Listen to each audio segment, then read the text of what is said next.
What's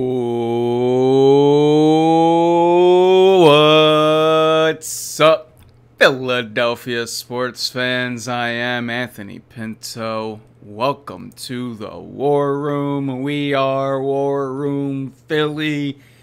Joe, I see you in chat already. You love to see it when I don't even pull up the camera and there's already someone in chat. I can't tell you.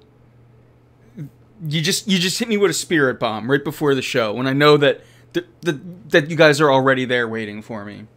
Thank you. Thank you for tuning in. Thank you guys for being here, both live and on demand. It's a solo show. We're here live with the NBA draft on in the background. We'll be keeping an eye on that. As Sixers fans, in particular to the more people who are just Sixers fans and not necessarily hoop heads, tonight your eyes are probably more lying on trade talk than in the draft. I know mine certainly are.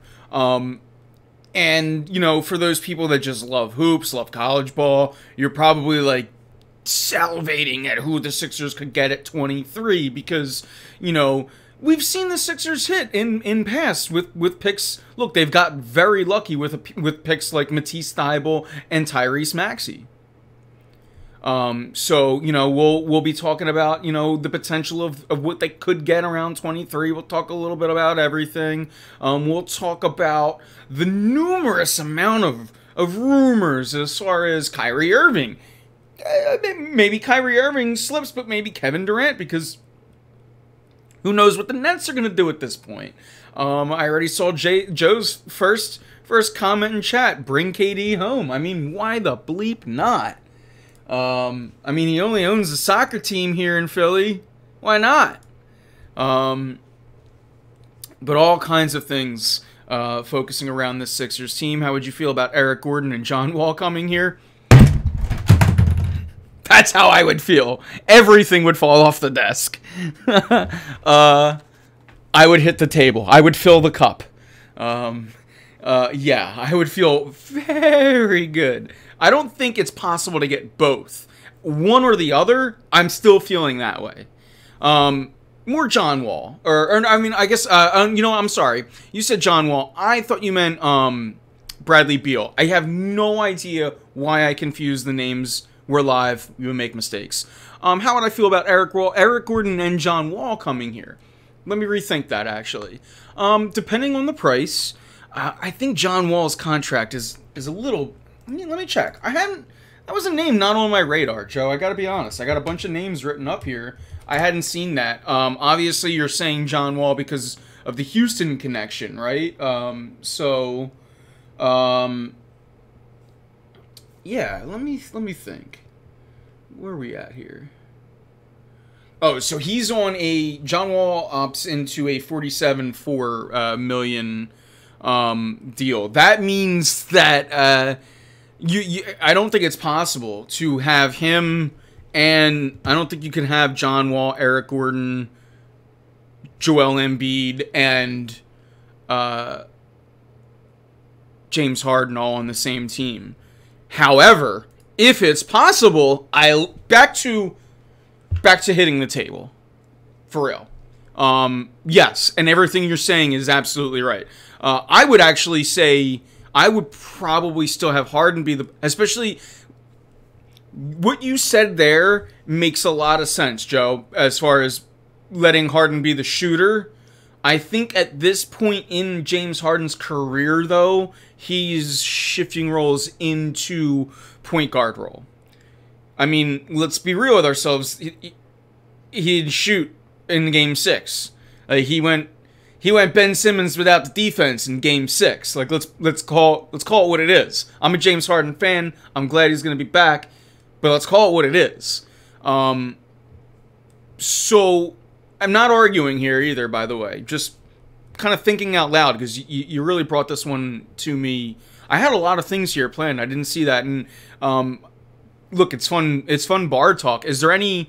Was there any levity to any of this? Did you read this on Twitter anywhere from any sources? Either way, I'm here for it. Let's talk about it. Because it's draft night, and tonight's the night we can have some fun with these things. Like, sometimes I get a little too serious. tonight we can have some fun with it. It's the middle of summer, or I mean, it's the start of the summer, but it's like, as far as sports world goes, it's the middle of the year. You know, we're in the lull. It's draft night, which, by the way, I feel like the NBA draft is just, it's too quick. Like, we just crowned a champion. I just feel like it's too quick. I've been wrong before. You know, if you guys think it's wrong.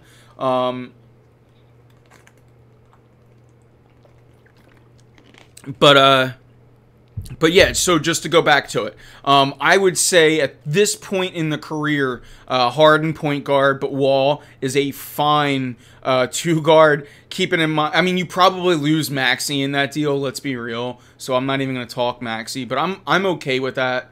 I don't know that I'm okay with that, but I'm willing. I mean, I'm on the fly here, thinking out loud. My logic in being a little bit better with that would be then the starting 4, like I said earlier. Your starting 4 would be, you know, you'd have to find a power forward, which you'll do that. But your starting 4 would be in the situation that Joe Heston laid out: Harden, Wall, Gordon, your 4, and Embiid. So yeah, I take that. But I think going into it, and there's only one guy I trade Maxey for, and he owns the Union. That's a fair statement, and I agree with that. Well, I mean, I agree with that. I would for KD. Maxey's involved. The real reason why I don't necessarily want to leap out and jump into trading Maxey, for all of the obvious reasons, right? Obvious. Like, I don't have to tell Sixers fans why you don't want to trade Maxey. But something, a more unobvious point would be the fact that Maxey's got a very high ceiling and a very low contract.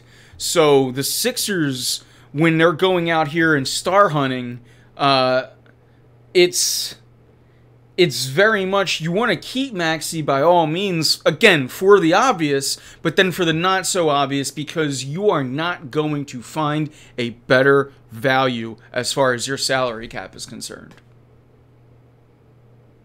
So that's why you have to keep Tyrese Maxey at all costs. That being said, everything, only a Sith deals in absolutes. If the right move comes along and Maxey's got to be in there, Maxey's got to be in there. It is what it is. Right now, gearing it, I mean, I totally blew. I wanted to start off with so many other things, but when chat's talking basketball and it's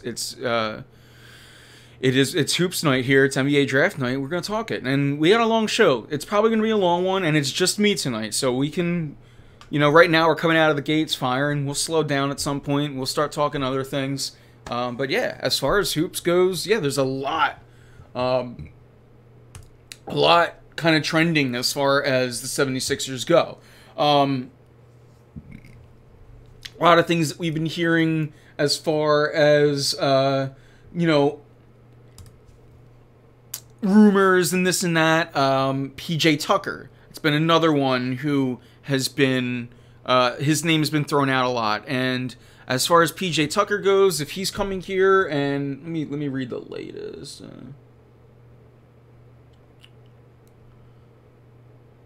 So he is opting out. So PJ Tucker's a free agency, which means now you can, if you shed the right salary, then you'll be able to put in Keegan Murray in the next pick. I'm not gonna lie. My knowledge on this year's NBA draft is not deep. It's not deep. But we're going to just keep following along. I do know that number 1 overall, the board went just... I already saw that. I was trying to get on here as quick as I can after that pick. But yeah, more back into the Sixers. PJ Tucker, a guy that, you know, and speaking of, hey, you would have to fix your 4 if Tobias Harris is moving on. That's potentially your 4. You know, it could be a PJ Tucker who plays that, you know, that forward position, and that's what you're going to be looking for. I think regardless, that's what you're looking for on this team. And then the biggest need for the Philadelphia 76ers right now is they need wing.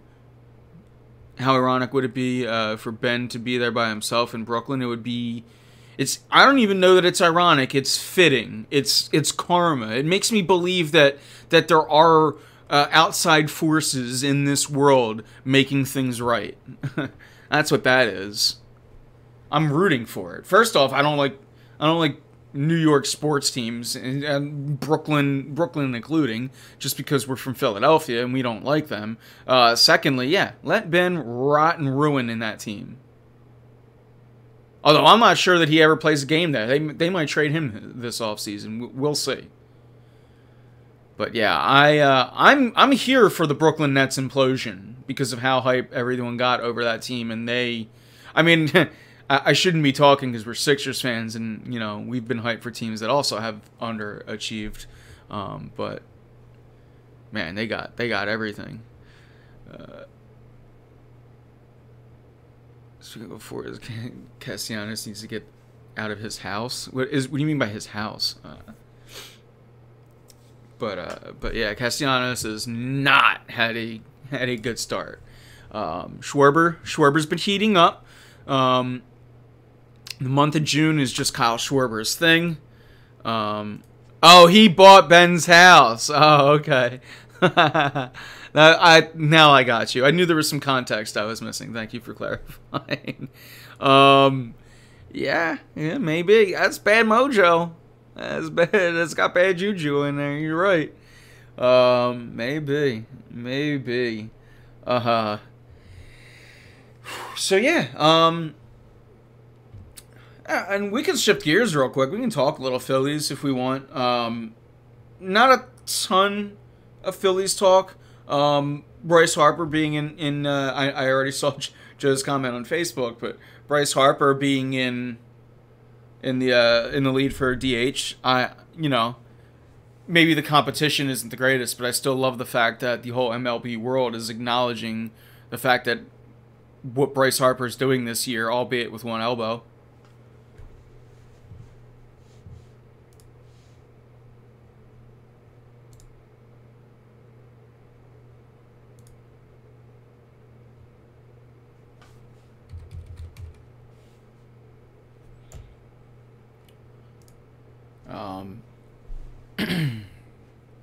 We got Detroit on the clock. Let's check Twitter. Let's see what we're at here in the world. Yeah, Phillies. They're out on the West Coast now. So it'll be harder to watch the games for us old heads that's got to wake up early. But yeah. As far as this draft goes, any Woj bombs? Anything?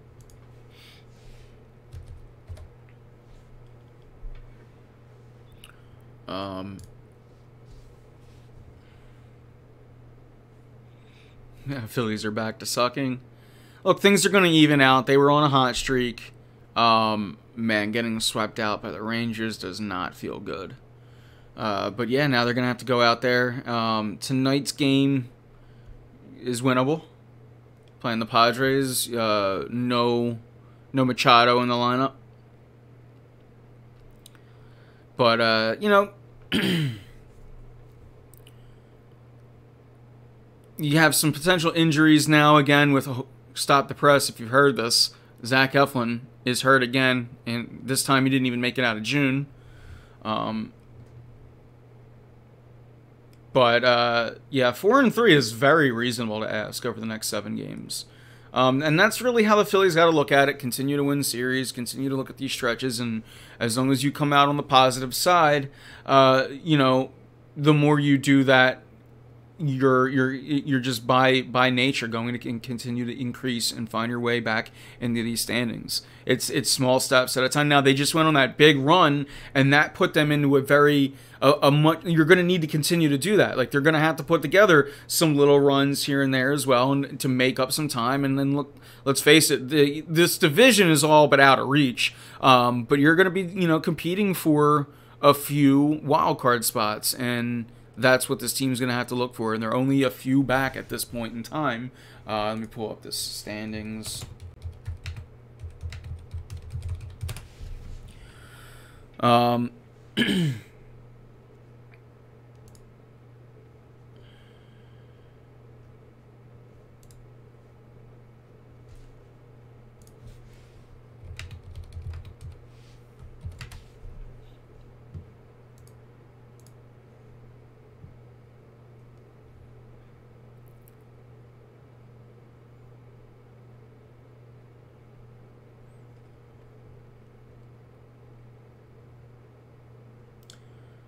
And, yeah, right now the Phillies are 3 games back in the wild card standings. And you got a lot of teams in front of you.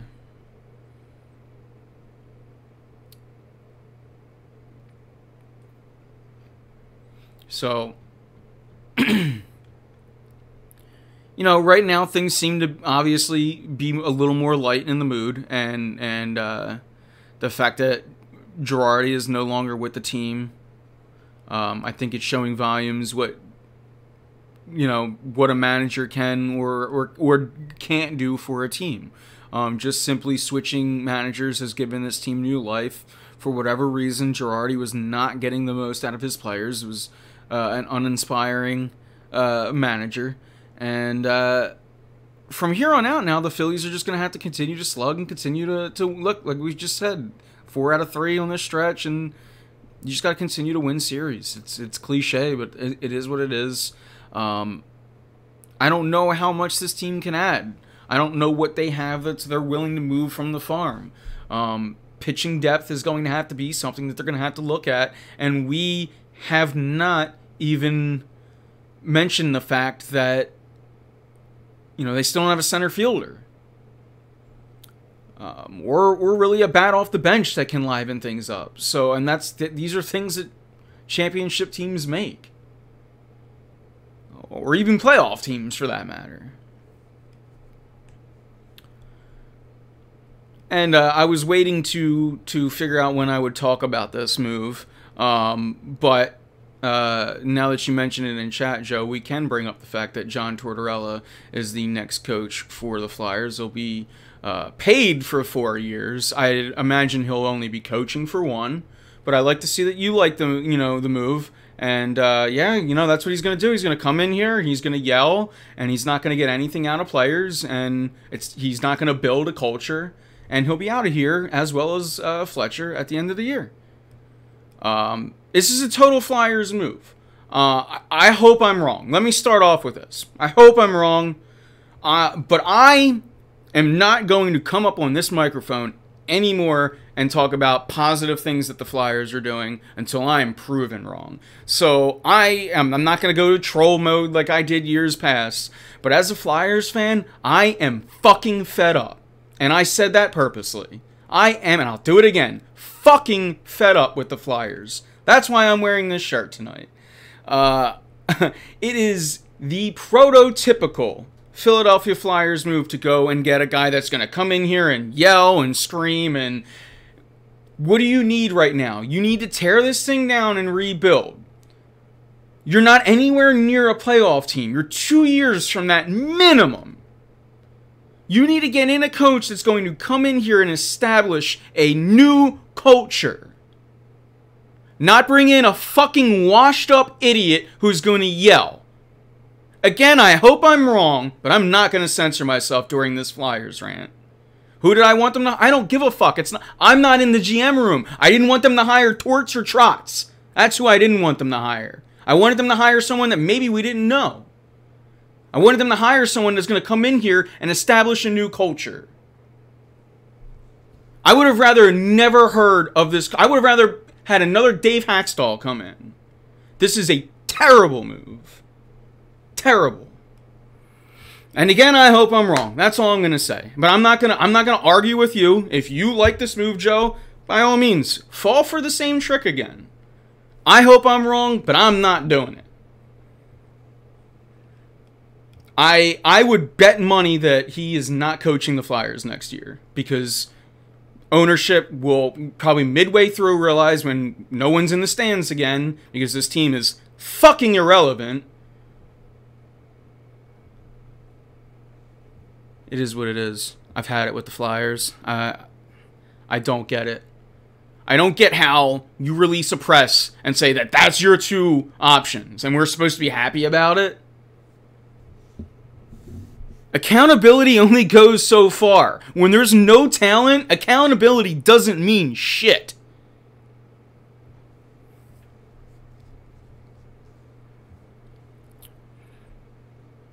Joe, and I'm going to teach you something. If you have to jump around from sport to sport to try to make your point sucks.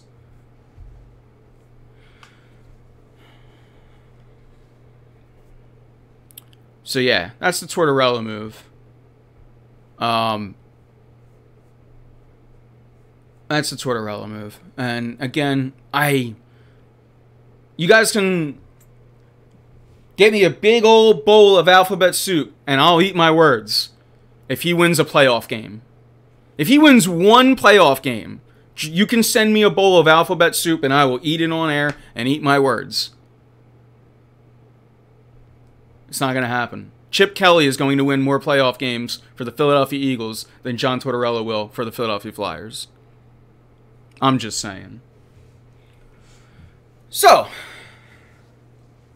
I don't think we got any more Flyers talk for the night.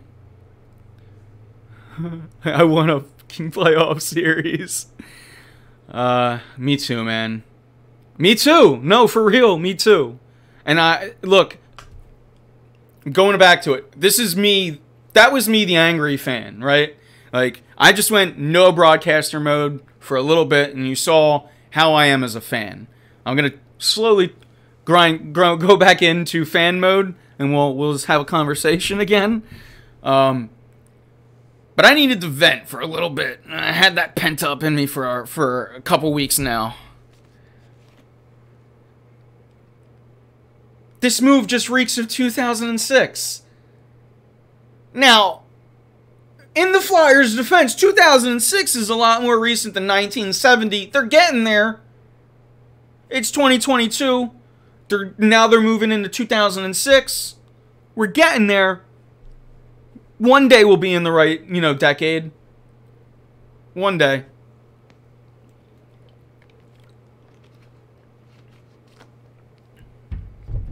I just don't think it'll be anytime soon.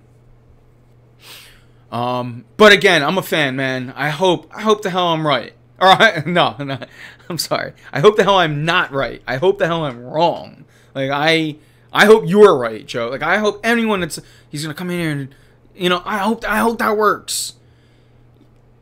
I don't see, like, to me, Tortorella is a coach that you hire if you're looking to get the most out of a team that can win now. That doesn't reek of anything that they're doing. And to your point, Joe, we're talking about culture, and you're right. Doc Rivers hasn't changed the culture for the Sixers. Like, we can shift gears and rip Doc too. That's fine. I just don't. Throwing another a bad example out at one doesn't fix another. It just makes my brain go into a pretzel. But, now that you threw it out on, yeah, Doc Rivers, look, the biggest thing that Doc Rivers was supposed to do was change the culture. He has not done that. He has not done that. To that point, you are 2,000% correct. Doc Rivers has not changed the culture. Does that mean Doc Rivers should have been fired, going into this season? If that's your opinion, that's fine. I don't even call it an argument. For one, I never said anybody that said Doc Rivers should be fired was wrong. If that's your opinion, you're allowed to have it. I'm not going to fight it.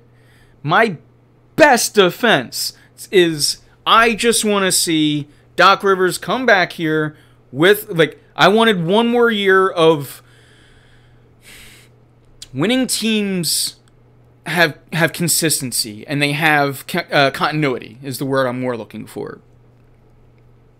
Winning organizations don't tend to just jump ship very, very quick. Think about the Eagles under Andy Reid. I mean, let's not even do Philadelphia. Look at both of these teams in the NHL right now. 2 out of 3 of the longest tenured head coaches.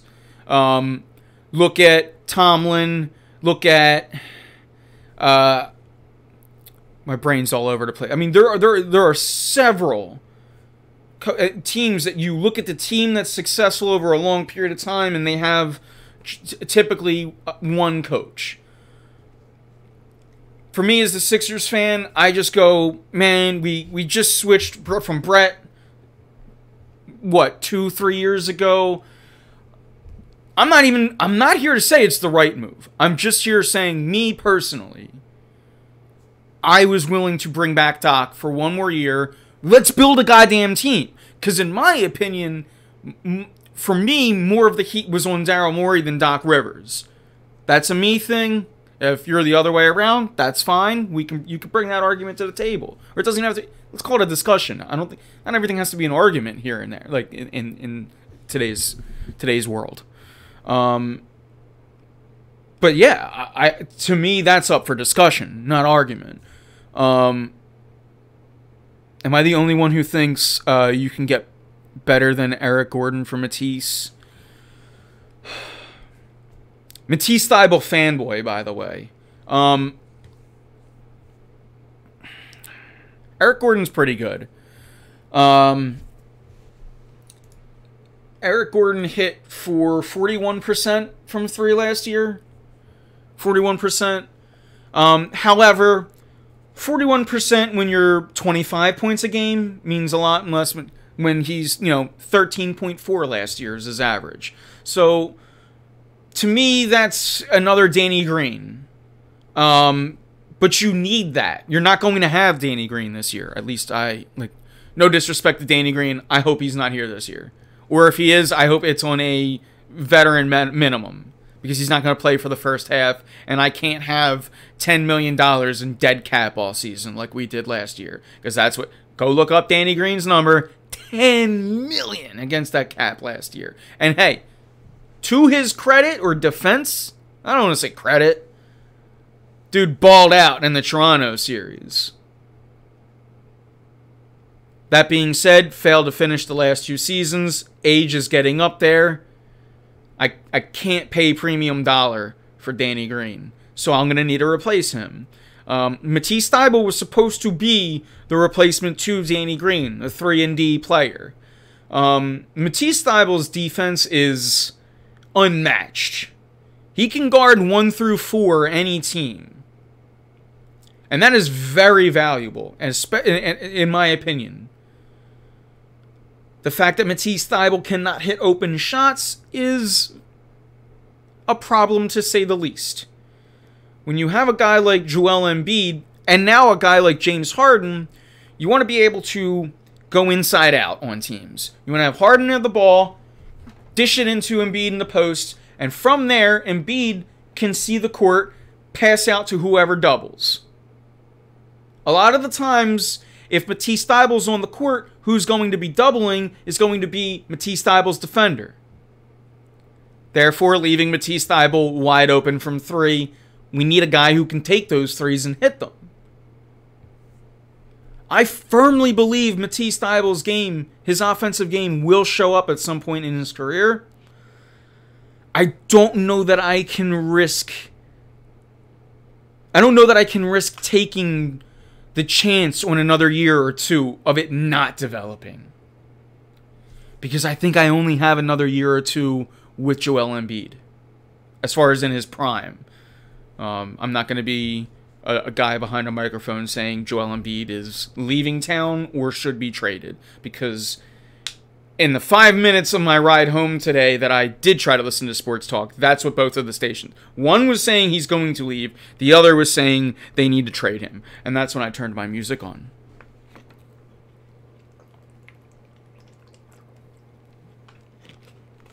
Because both of those conversations are stupid.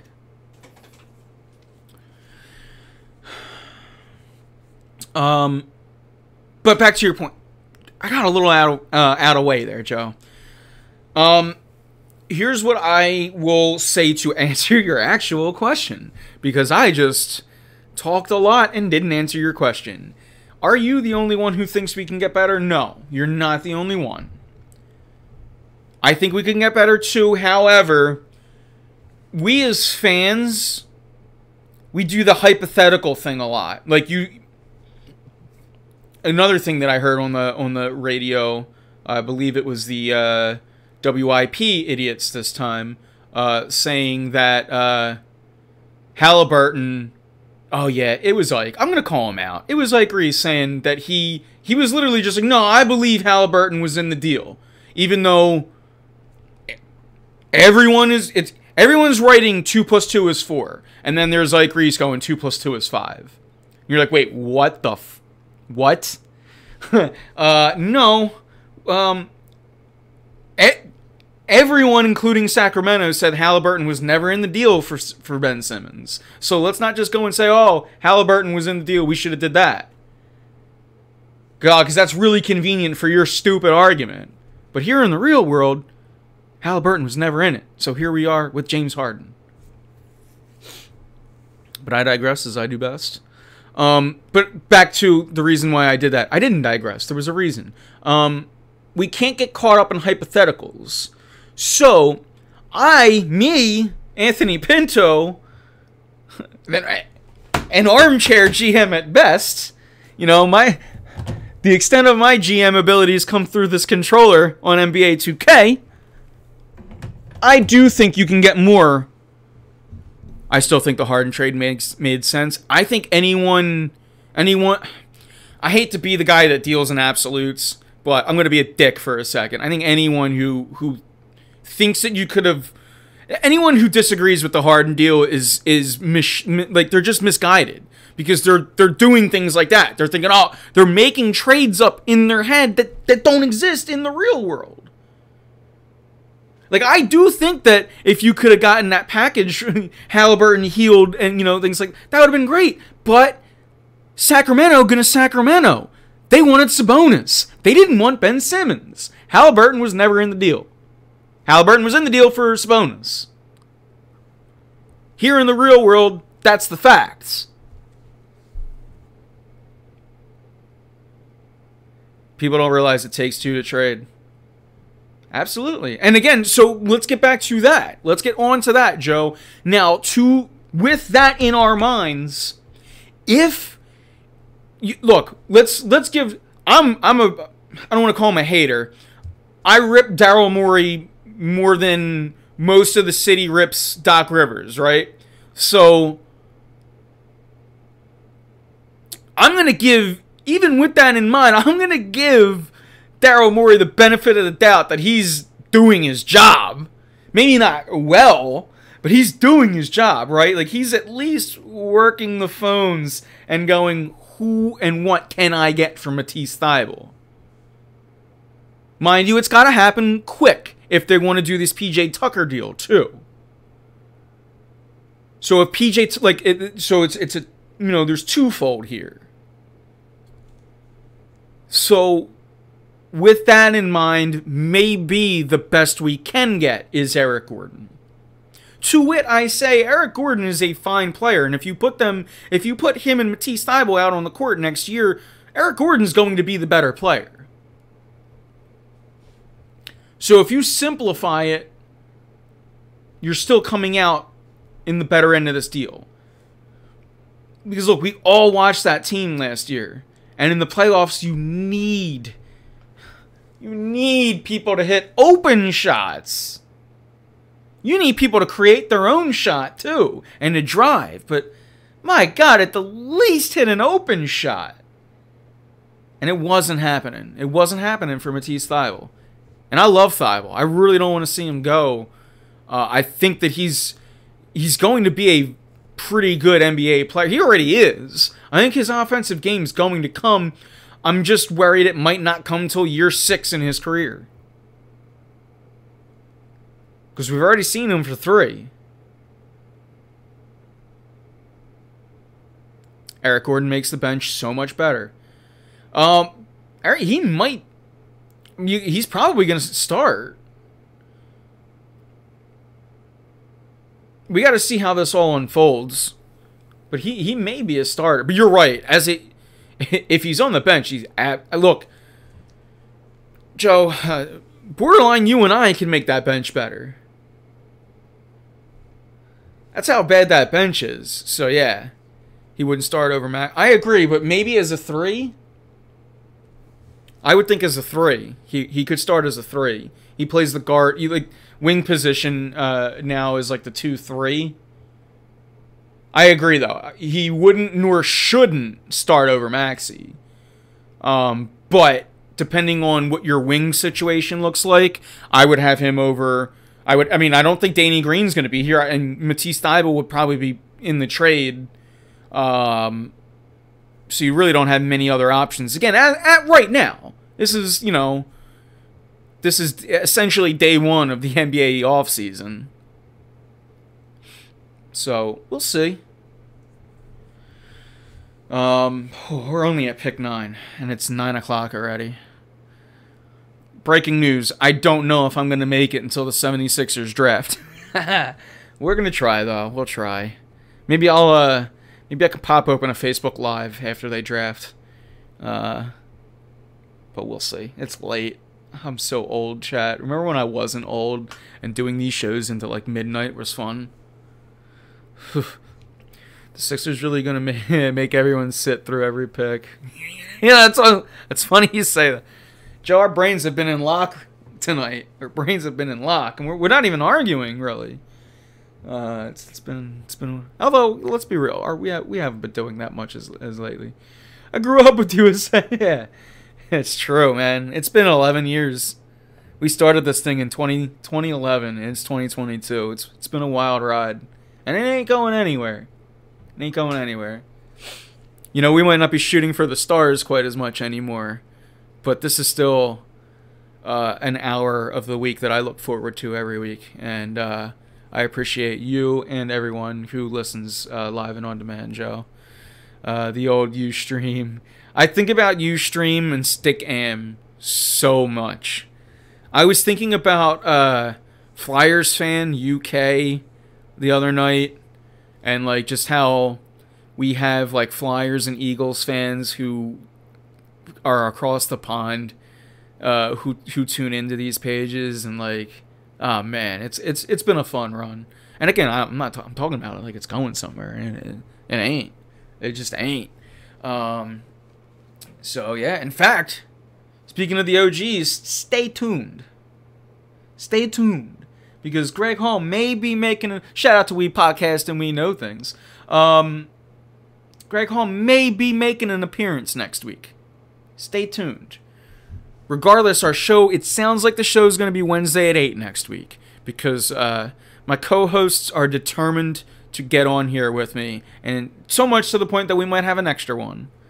But yeah, my boys Kevin, Keith, both delivery, both working in the ups business. Look, if Greg Hall is on this show, you bet there's a Union Minute. You bet there's a Union Minute. I gotta be able to get my drink one way or another. Speaking of which, shout out to the Jack Johnson cup. I'm so glad I filled this as well. This is all vodka. It's not. I can't drink anymore. Makes my tummy hurt. But yeah, stay tuned. We'll try to announce it on Facebook and stuff. But next week's show, regardless, Wednesday at 8, it's gonna be more than just me. I have not talked to Kevin or Keith about the John Tortorella signing, and I'm wondering. I'm about to clip my little rant and send it to them and say, "What do you guys think about this?" Because this is how I feel. And again, I hope I'm wrong. But if I'm a betting man, I'm betting that John Tortorella is not back. Interested? Me too. Like, these guys are my friends. And, like, here's the thing. when you do a show, you do sports talk shows with your friends, you then have to try your hardest to not talk sports with your friends until they're on the show. So, like, I'll be like, oh, I want, and I'm like, well, I'd rather my reaction to his thoughts be more organic. I don't want to fake it. So I'm like, don't tell me anything, because then I'd rather just get it all out on air. So yeah, I'm very interested in what Kev thinks. I think I've talked to Keith a little bit. I think Keith might feel more like I do, but I'm not sure. I'm not gonna poison the well. But yeah, I'm curious to see what my boys, Greg included. I don't know what any of my former or current co-hosts think about the Tortorella signing. I get the feeling I'm not alone, but maybe that's arrogance. Maybe that's just me thinking that everyone should agree with my opinion. Let's see what else is on the docket tonight.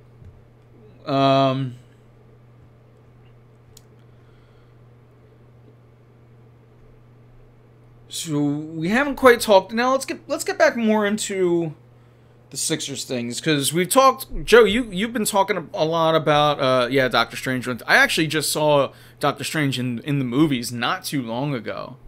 I liked it. That's my quick thoughts. I liked it. The thing about the Doctor Strange title in particular is the first one was essentially, all right, then I don't want to give too much away because I see it. Like, this is very worth, but here's something that I'm not going to give anything away. The first one, the first Doctor Strange was so much like Guardians of the Galaxy, in the sense that these two flicks just came out of nowhere and were complete breaths of fresh air, like introducing a sci-fi and aspect to things in the Guardians of the Galaxy, and then with Doctor Strange, the Matrix / Inception-esque visual effects were just something that you've never seen before, so it's hard to follow that up. That being said, it was really fun. It was a really fun ride. Really fun ride. It was no Spider-Man, which is one of my favorite movies of all time, much less favorite Marvel movies. But it was a fun ride. So yeah, you can even shoot us a message, because I think all of us have seen it.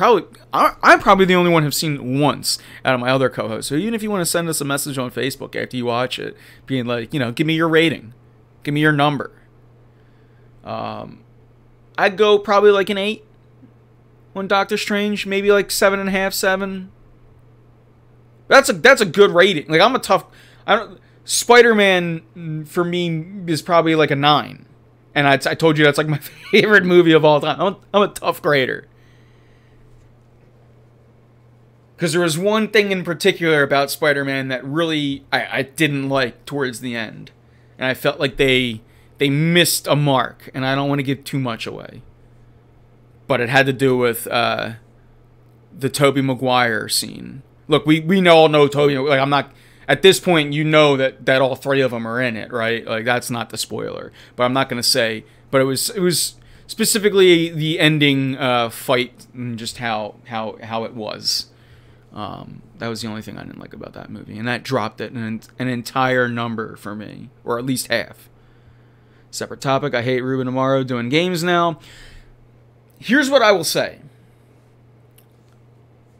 Ruben Amaro has improved tremendously in the booth this year. As a guy who bitched and moaned about him a lot last year, he has got a lot better. That being said, I still don't like him.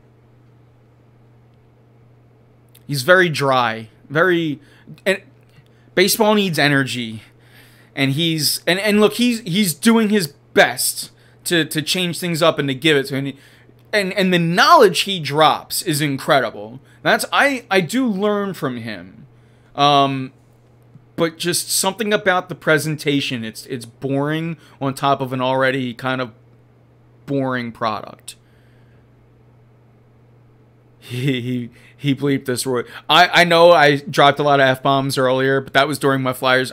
You can continue in chat. I'm gonna just like, I'm gonna do my best to go back to like semi-professionalness, but he messed this royally, and I'll never forgive. I agree. He did a lot of things right, and then like 2012 happened, and it just. And I think that Klentak bears all of the cross for losing, but Ruben, he should take some blame into the state that this team is in to this day. I agree. And when he starts talking about like his prospects and things like that, that's when I start remembering how much he messed up, and I'm like, yo, just stop. Fair is fair. He talks about today's game, players, and the dude's got knowledge, and he's got a ton of it. He knows way more about baseball than I do. That's what I appreciate about Ruben Amaro in the booth. I will say that. Look, I mean, that to me, that is the watermark speech on me, like telling you that I give it both ways, because I personally. My opinion is I don't like him. But that being said, I'll be like, but he's good at this, that, and the other. So it is what it is. He's like the ex who buys you something after cheating on you. yeah, I mean, maybe. Washington on the clock. They have Johnny Davis. Johnny Davis, that's like this feels like a football quarterback name, not an NBA guard name, but hey, good for him. Good for him. The Wisconsin Star, eh? He got you Lee after trading him. Hey, look, that was a good look. Again, Ruben had some good moves. He should have kept Lee and Halladay that first time, and he all but told you that when he signed Roy Oswalt, and then that didn't work, so that he got Lee again. To me, that was like the beginning of the undoing, though. But yeah, I don't want to talk. I don't want to spend too much time on the Ruben Amaro, the Ruben Amaro days when we got our own problems here in today's world for the Phillies. But yeah, I'm with you. I'm like I don't want to say objectively. My opinion, not the biggest fan of him in the booth, but objectively, he's got a lot better. He's got a lot better. Roy Oswalt, you mean the left fielder? Yeah, I know. Big Roy Oswalt fan. Big Roy Oswalt fan, yeah. So let's coming up onto the hour mark, and we are nowhere near the Sixers draft pick. So let's call it what it is. We're not gonna make it to a chat. I'm sweating. It's late. I want ice cream. No, but I just want all 4 teams to be in the playoffs. I tell you what, I'll sacrifice all 4 teams making the playoffs if at least one can win a championship. That being said, let's talk about the real, like, it's not too much to ask. Let's talk about how far the Flyers, in my opinion, you heard my rant, they're not doing it. They're not going to make the playoffs this year. It's as nice as I can be. I hope I'm wrong. I don't think that's possible. We'll see midway through the season if it's even possible for next year. The Sixers can absolutely make the playoffs. For the Sixers, it shouldn't be make the playoffs anymore. For the Sixers, it needs to be get into the Final Four. Or more. I also need to see a Stanley Cup before. I think I'm going to get another side one.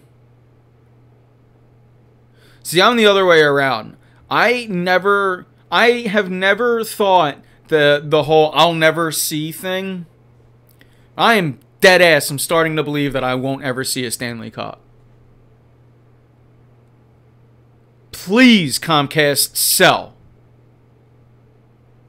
Although, be careful what you wish for, because we saw Comcast sold the Sixers, and let's face it, Sixers ownership right now isn't the hottest either. And in fact, Michael Rubin, let's face it, as fans, the only owner we thought was cool, and now he sold the team. Sold his stake in the team, I should say. And I gotta be honest, it was bizarre to me to find out that he only owned 10% of the team, because I thought he was one of... I thought he would have owned more than half of the team, because that's how visible he was. See, Joe, I'm gonna call. I feel like you were one of the people in chat saying that that Ed Snyder needed to sell. This team really hasn't changed all that much since Ed Snyder's left. That's really the problem. This team needed a culture shift even before Ed Snyder's left, and it feels like since he's passed, they're grasping on even more than ever to the orange and black facade. As a team, they've gotten worse. You're absolutely right there. And look, there's no again, this is a discussion. I mean this. I am like 98% sure I remember reading your comments in chat, maybe not on Twitch, but somewhere I have seen you, I remember you saying that Ed Snyder needs to sell the team. Or maybe even something worse if we all had a few that night. So that being said, let's remember those days. Now, to your points in today's days and world, you're right. Things they've gotten worse, but on the ice. I don't know how much ownership has to do with that. Because again, our last ownership was already making them look bad on the ice. Now it's just, I think it looks worse now because it's happening for longer. But to act like this team didn't try to win going into this, I mean, we were excited for a reason. They traded, they got rid of Voracek. They traded people to we thought that these moves were going to work. They signed Elliott, or not Elliott. What the hell is the name of the defenseman? They went out and made moves this offseason. None of them worked. They go out and give Niskanen a huge deal that he doesn't deserve. They're still doing Andy McDonald. Andy McDonald's deal happened under Ed Snyder. Well, here we are with it's still happening. So again, I'm not saying you're wrong.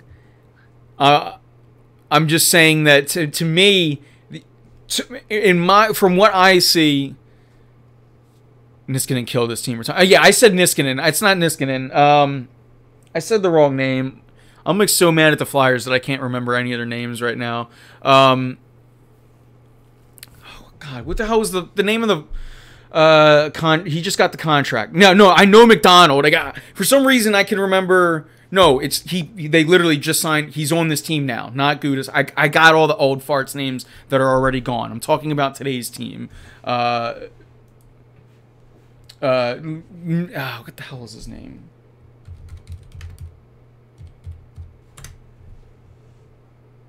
Oh, Rasmus Risto. So yeah, the Rasmus Ristolainen. I mean, that's the Aaron McDonald deal.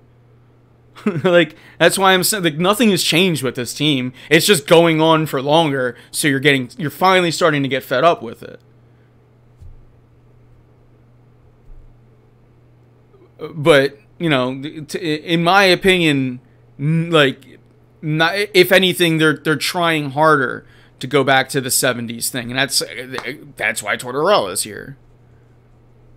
Provorov has regressed. Yes, that's just not the one I was thinking about for my rant. Everyone regressed last year, absolutely, including Carter Hart. But that's what happens when you turn into like the worst hockey team in the league overnight. So yeah.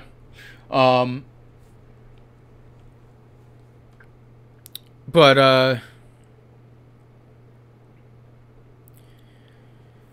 you know, where do Cam this year? Cam Ward or Cam Atkinson. Yeah. The Cam Atkinson trade was, look, that was one of the moves. Like that was a move. They didn't make that move to lose. Like that's why when you're like, you know, at least Ed tried. No, Ed Snyder spent money. Now there's a salary cap. You know, and let's face it, since the salary cap has been put in place, the Flyers have been irrelevant. Because that was the only thing Ed Snyder was good at, was spending more money than everybody else. Now that there's a salary cap, he doesn't have that option. The Flyers don't have that option, and now they look like this. I agree. Cam Atkinson was a huge disappointment. Huge disappointment. That doesn't mean that it wasn't a move where they were trying to win. I'm just trying to stick to that point that you made. But if we want to get into the X's and O's, I mean, look, that's why I'm mad right now. I'm mad because I bought into the Cam Atkinson thing. Like, I'm mad because I got excited for all of these moves except for Risto. Because I knew that they were going to sign him for a fucking stupid... By the way, if I'm talking about the Flyers, I'm going to be uncensored. It's just how it's going to happen tonight. Because as soon... And look, Kevin, Keith, all three of us, we're all up here waving the white... Don't trade for this guy and don't sign him because you traded for this guy. And guess what? They did. They did. The biggest problem was Drill still led our team in points. He did. He sure as hell did. Oh, man. Yeah. Look, everyone took a step back last year. And I don't know how much at this point. Like, I don't know how much Coots has left in it to take this team to another level. Like, he's just going to be what he is at this point. Joe, you and I are going to be up here going, why does everyone hate Coots now? Because now he's going to be the new Giroux for casuals. He's probably going to have the C on his chest. So he's going to be who all the boomers look at and yell at him now. It's going to be his fault that he doesn't score 100 points a night because he's wearing the captain. And apparently wearing the captain, you know, C in Philadelphia means that you're supposed to play like Superman. But it really just means you're supposed to be a leader. And it also just means that you're the one who communicates with the refs the most. But I digress.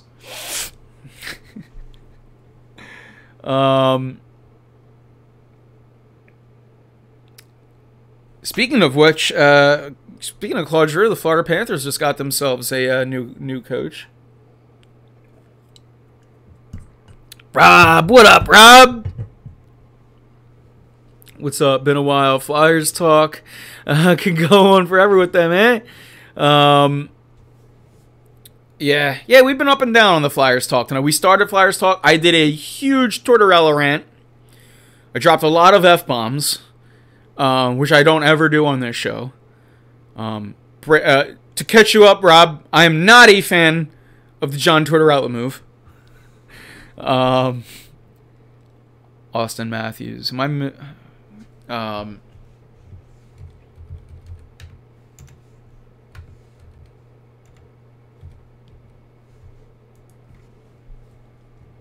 Oh, yeah, one of the... Hooker, now we got all chat. All of a sudden, chat shows up because I'm talking Flyers. Okay. Poker in the rear, first time in. It says first time in chat, but I know for a fact I have seen this name before. You don't forget a name like that. But if you are for some reason the first time, welcome, Poker. But again, I know I've seen that name before. If you want to raise your blood pressure, just talk Flyers, yeah. Yeah, well, you're talking Austin Matthews. I would say, well, how about my boy Cale Makar? Yeah, oh man, I love watching it. Kale McCarr is my type of, like, Provorov is, now Provorov at his best is like your shutdown, that's your rock, you want him, that's great. I love a guy like Kale McCarr who's just like, let me get the puck and I will score every time I'm on the power play because I am bloodthirsty. I love it. I absolutely love it. We should, dude, oh my God, the comment, it's funny you say that. I thought about that the other night. I was like, if Provorov and Makar were ever, even if it was an all-star game, if they were ever on the same blue line, oh my God, that would be sexy. Because they are the two, like, just, they are fit for each other. They're just fit for each other. There's one could just lock down the whole ice. Here, let me get it back to you. Boom, score. Oh, it'd be so good. I wouldn't mind, I know this is, we've already talked, you don't like him, but I wouldn't mind seeing my boy Kadri playing for the Flyers either. He's going to be a free agent next year. But I digress. Let's get into it. I see a lot in chat. Let me get the poker in the rear. I don't understand the coach. I don't understand the coach change for the Panthers. Yeah, that's the Panthers' problem. I think it's simple. Flyers are in the middle of rebuild with Hextall.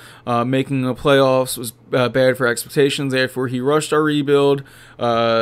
Tagged young for old. Our rebuild. Oh wait. Tagged young for old, and now we are more fucked in the short term. Sorry for the long mess. No, it's all good. By all means, leave him.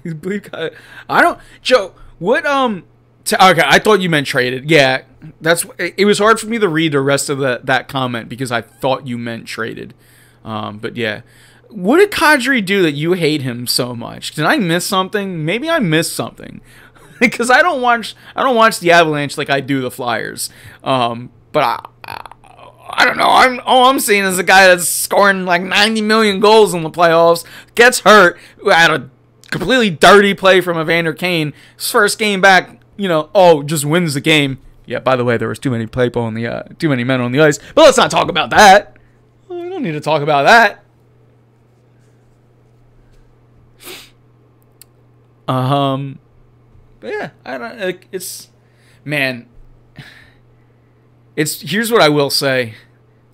This Stanley Cup has been fun. I know it's 3-1, and the Avs are gonna wrap it up tomorrow, and I'm gonna have to watch it on demand because I'm going to see Taj Sultana at the Fillmore. So don't message me or anything. I'm gonna go dark. I'm gonna party like it's 1999 tomorrow. I'm gonna shut my cell phone off. I'm gonna record the game, DVR it. And then when I get home, I'm just going to watch it, and I'm going to skip through everything. And as soon as the game's over, that's when I'll turn my computer on. That's when I'll turn my cell phone back on and come back to the real world. But I think the Avs win it tomorrow. That's all. I said Avs, and I'll reshare the Facebook status. I said it on my Facebook. Avs in 5. They're a really good team. I've been saying it the last 3 years that the Avalanche are going to win the Stanley Cup. I was bound to get it right one time or another.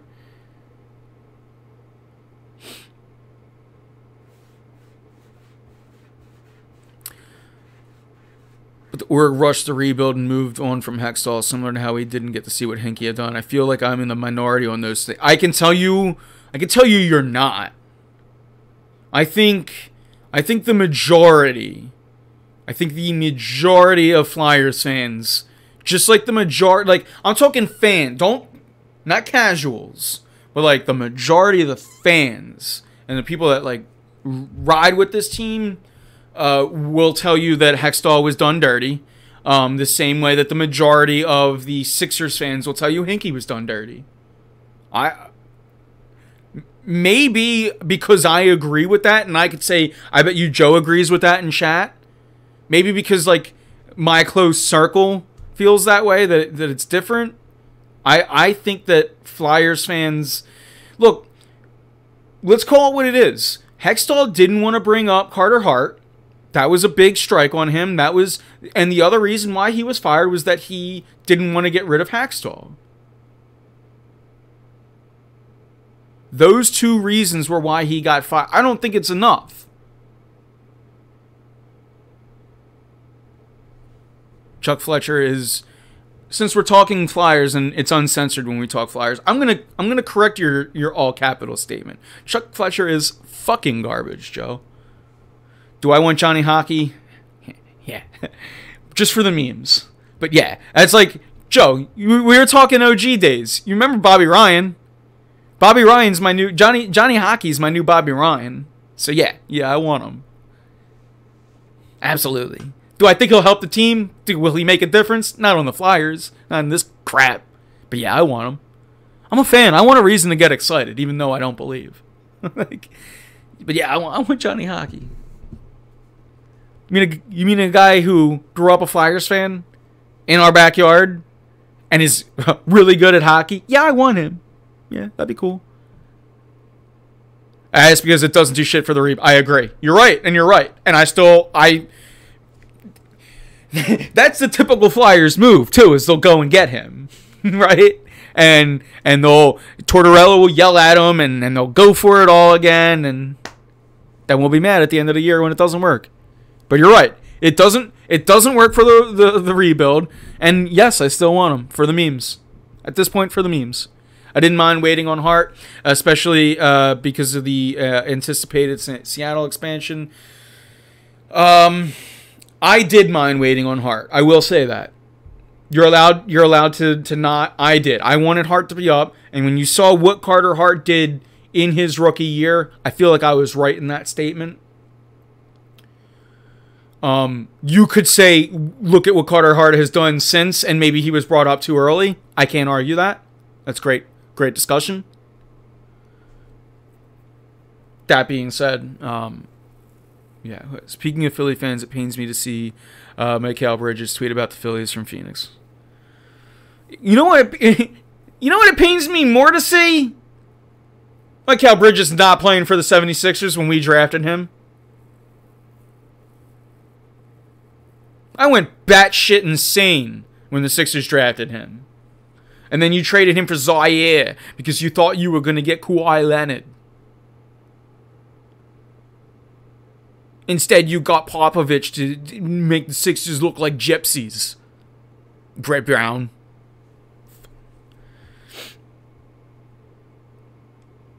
Mikal Bridges is everything this team needs, and the Sixers drafted him.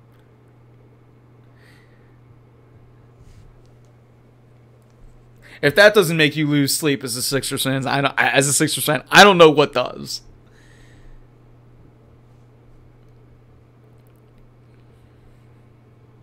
We're here talking about Eric Gordon playing the 3. Oh, could have had Mikal Bridges playing on one of the best teams in the league. Hart gets no blame from me. He gets no blame from me either, Joe. I agree. No, I'm not. And again, I used Carter Hart as an example. And again, I used when I meant by look at what he's done since. I just mean that, you know, someone could say that there was a bit of a regression.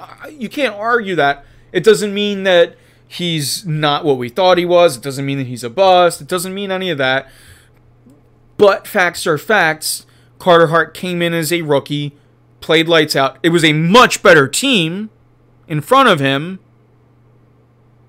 but he was still better as well.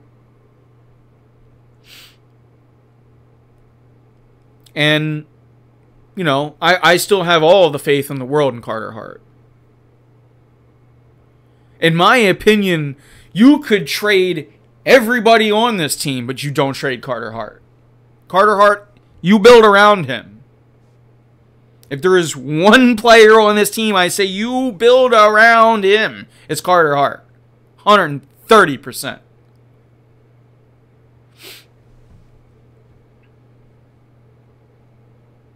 Put Carter on Edmonton, they win a cup. Put Carter on...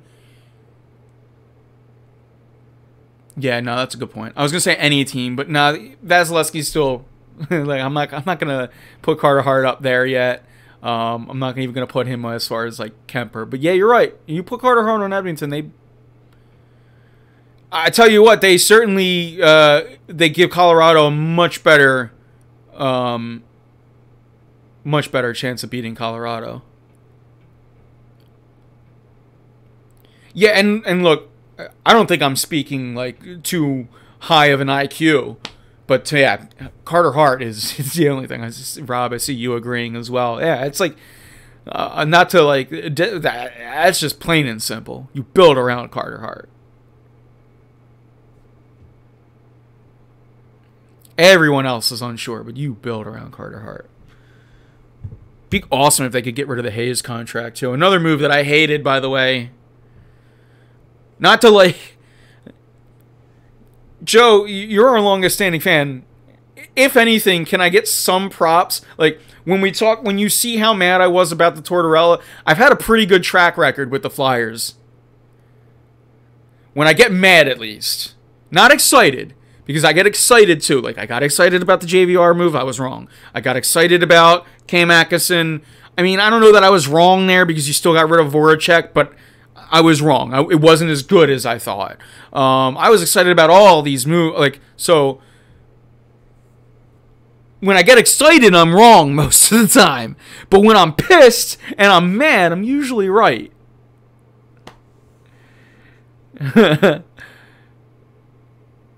Yeah. Anyone who thinks anyone who thinks that Carter Hart is the problem is not only a casual, but they're off base. I would even say anyone who thinks that you should trade Carter Hart is off base by a lot. Like, it's not. You don't even think about that. You can trade him in 2-3 years if you really have to, and you still probably get the same, if not more, than what you get for him right now. You do not trade Carter Hart. Nah. At his age, with how, I mean, if anything, if there's one position that you get longevity out of, it's the NHL goalie. Hell, most of them, they don't hit their prime until 27. Farabee. Yeah, I don't know. I don't know what... I love Joel Farabee. I don't know what he's done to claim that he's untouchable. I wouldn't even say... Look, only a Sith deals in absolutes. But yeah, I think Hart's untouchable. Speaking of hockey in general, how did Seattle do so bad compared to Vegas? Two completely different mindsets. Seattle did not build... They did not draft to win now. They drafted to pick their players through free agency. They drafted to... They wanted to have their own control of things. They didn't want to take on any big contracts. They went very low risk in the way that they started off their in the way that they went through their expansion draft. Vegas said we're gonna hit the ground running, and they did. Seattle has taken a much different approach. I would say for the worse. And imagine, you obviously feel the same way too. Yeah, and the player they took from the Flyers you never heard of because everyone else on the Flyers that the Flyers put up had a big contract. So they looked through it and they were like, well, bad contract. We'll take this guy, we'll throw him on the fourth line, and we can get rid of him in a year. It's like it's what they did, and you're right. Like what you were saying is right. I'm just simply explaining why they did it. I don't agree with it, but that's why they did it. And they were pretty transparent in saying as much. They figured it was like long and short. It was like, well, instead of us taking on a bad contract, we'll give that bad contract out. So this year there's going to be free agents. You'll see. Now, if they go out in there and they can make their moves, then maybe it wasn't all for naught. But right now, Yeah, it's a bad product out there in Seattle. I thought they were going to take Gostisbehere. To your point. But yeah, where are we at here on the show? I was going to wrap up a while ago, but man, you guys just started bringing the chat. How are we here talking an extra 20 minutes about hockey? I'm not complaining, by the way. Stanley Cup playoffs. Now's the time to talk hockey. We're talking NHL too. We're not even talking Flyers. This is arousing. This is arousing as a host. I said hype because I saw Eagles hype in chat. I saw something about the Eagles logo. Joe, was that sarcasm when you said something about the Eagles logo? I haven't heard a single. Is that real? You really like the new word mark, or are you saying this to be obtuse? Like, you can admit it out loud. I like it. That's cool. I'm not going to argue about people's taste and people's opinions. I will. I try to do it about sports, but out of just things that you like. Here's what I will say. I got a headline: Eagles new watermark. I didn't see anything at all, and I said to myself, I'm going to hate this because it's different. I opened my phone, I looked at it, I hate this. Like, I knew going into it I was going to hate it. I saw it, and I hated it. I thought that the font that they had on the jerseys was really cool. And I think that the font that they look like now, it just looks too much like the Jets. I think it was I think that it would look better on the Kelly Green alternatives than, your midnight green primaries. I don't know that you need to make a entirely new watermark just simply for an alternative, though. So, it is what it is. I'm not going to lose sleep over it, but I don't like it. In my opinion, it reeks of corporate. And we got a lot of people commenting on Facebook, very much the same thing. It just looks like I even said it, it just looks like a Facebook intern made it. My cat is pawing fiercely at the door. Denver wants to come in and make an appearance. He's been hype. His team is about to win the cup. I don't think so. I think Kelly Green is here as an alternative and just to make money. God, I hope like hell they don't go to a permanent Kelly Green. That would make no sense. Hope like hell they don't. I love it for an alternative. Look, in my opinion, make as many alt jerseys as you can. Look at what the NBA does. The NBA has it so right with uniforms. They make a new one every year. And they're 9 times out of 10 pretty damn cool. All black is my favorite too, 100%. And again, as an alternative. I wouldn't like that as an everyday uniform, but it is my favorite uniform. But I think you bring that out once in a while to get that energy. You get that that blackout energy. I agree though. Black on black, 100%. The blackout games are my favorite to go to as a fan. They're usually night games. Yeah, exactly. You love it. It feels like they bring it out because it's the Giants. Personally, I would love for them to wear it on the road against Dallas because they love to wear their whites. And that's the other thing. I would start going. I would be petty, and I would start going I do this in Madden. I really do. But this is the only thing from the Buddy Ryan days that I take. And he would wear white against the Cowboys because the Cowboys don't like to wear their dark colored jerseys unless it's Thanksgiving. And I would make the Cowboys wear those ugly blue jerseys every chance I could. So I would go white on white when the Cowboys come to town. That would be a permanent staple for me while we're now into the uniforms section of the show, which again, I'm not complaining about. This is fun. That's what sports talk's supposed to be. It's supposed to be fun. It's supposed to be yelling at each other about trading an MVP.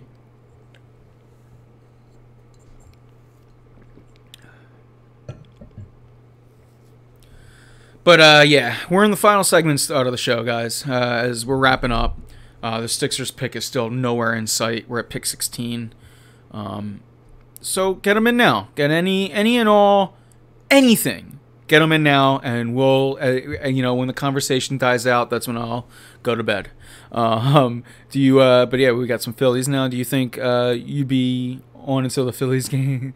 Wait, do you think you'd be on until the Phillies game time? Oh, well, that's like right now, isn't it? Oh, did I think I would? Yeah, no, I just realized it's 9:40. No, I didn't. No, I didn't. Not complaining though, man. Love talking with you guys. Love it. It's the one job I got no problem working overtime for. And it's the one I don't get paid for. But 2-hour show, you love to say solo too. You could hear it in my voice. My voice is, I've gone through all of the water. You could hear it in my voice. Starting to feel it in the throat. I had my coffee too before the show. Maybe I should start drinking tea for the show. Been getting into teas recently. So is my co-host. So is Keith. But Keith for stomach issues. I just been doing it because I just like it. But I've been getting into like SpongeBob. I need it. Sandy, water.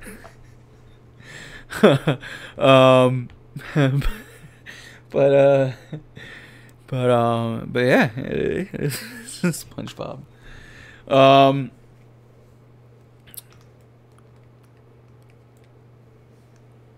So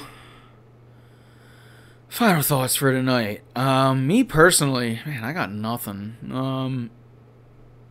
As far as literally hit everything tonight. I knew going in. Look, we took a little, we took some time off. As it's the summer. It's as sports and just in general needed some mental health breaks, and just it's the sports lull. So we all have just been like kind of going low, and even like I think I took a week off from Facebook, from our Facebook, not from my work Facebook. But I appreciate everyone just hanging in and letting Kev, Keith, and I catch a breath. We're gonna come back refreshed, and we're gonna hit the ground running. And yeah, like I said, I knew I had planned tonight 4 for 4, and I'm like, what are we talking about, Eagles? And I'm like, oh yeah, we're gonna talk the logo. So yeah. Av gets the cup of prop for Tampa Bay for being such a powerhouse in what I think is an extremely competitive league these days.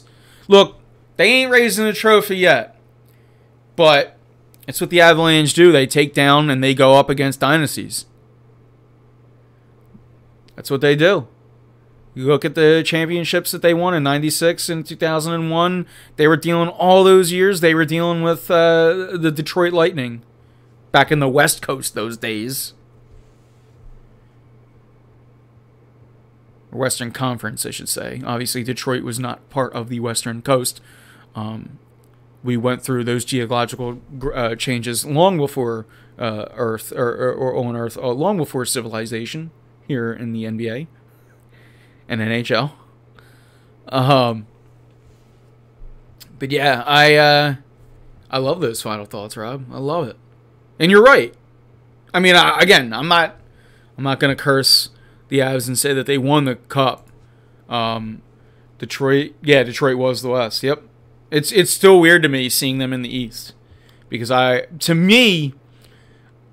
just think of the best Western Conference rivalry being like the Western Conference Finals. Like when the NHL was just fire, it was because Detroit and Colorado were going up against each other every year, and it was Yzerman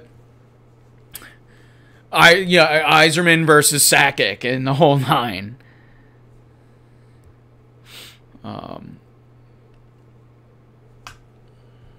Yep, yeah, it's weird. But yeah, some good final thoughts. As far as, my final thoughts are, I guess I'll just plug next week again. It seems we're going to have co-hosts. We're going to have, I believe Kevin and Keith are both going to be here. And it sounds like Greg Hall from We Podcast and We Know Things, and my former host and co-founder of War Room Philly will be here. So I think it's going to be a gigantic 4-man show next week. It'll be a 2-hour one if it is. So book it. Make your Wednesdays available if you can next week, and if not, catch us on demand. That will be up on YouTube Thursday morning. As I said earlier, the Avs had a rough deal with injuries these last couple of years. They deserve this one.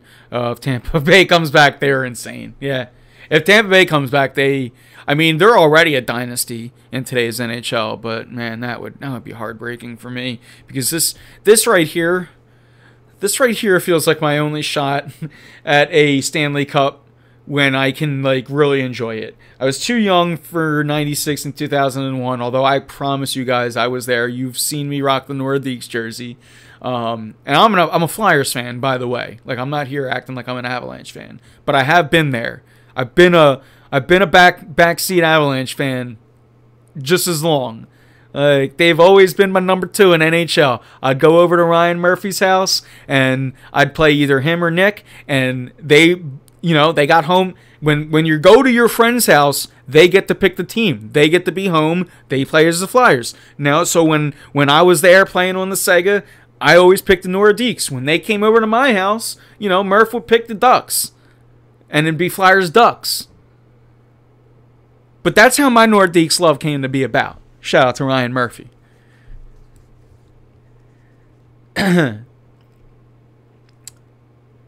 Yeah, Patrick Waugh was all right. Joe Sakic, he was not bad. Oh, by the way, Peter Forsberg was, would have liked to seen that guy. Never mind. I'm not going to go down the Eric Lindros trade. We'll be here for another half hour. Guys, you have been beautiful. Thank you all for in chat, and to anyone who just picked up and clicked and hung in for a little while. I appreciate that too. So for all of our viewers, both live and on demand, this one has been a fun one. Oh wait, we got one more. But one more from Rob. I got to play some 2-on-2 NHL drinking with you at some point. Hey, there we go. You would get me and Joe, and it could be you and Keith. We'll go at it. I haven't played NHL in a while. I want them to make NHL for the PC so bad. Some of my fond high school memories come from, and this is my final thought, come from playing, because it's funny you say 2v2. I used to go over to my friend Chris Sheldron's house. Rob, you may know the name, and we lived in the same development. I would religiously walk, drive, skateboard over to his house, and we would play. I think it was the one with Drew on the cover. It was that year. We would play NHL 2K on his Xbox. We would start a career together, and we would play 2v2 or we would play 2-player against the computer, and we would just play seasons and just win cups together. And it's weird because we were like, oh, we don't want to just sit here and get mad at each other, and so we took it a different route and started doing co-op seasons. And if you've never done it, and look, we're older now, oh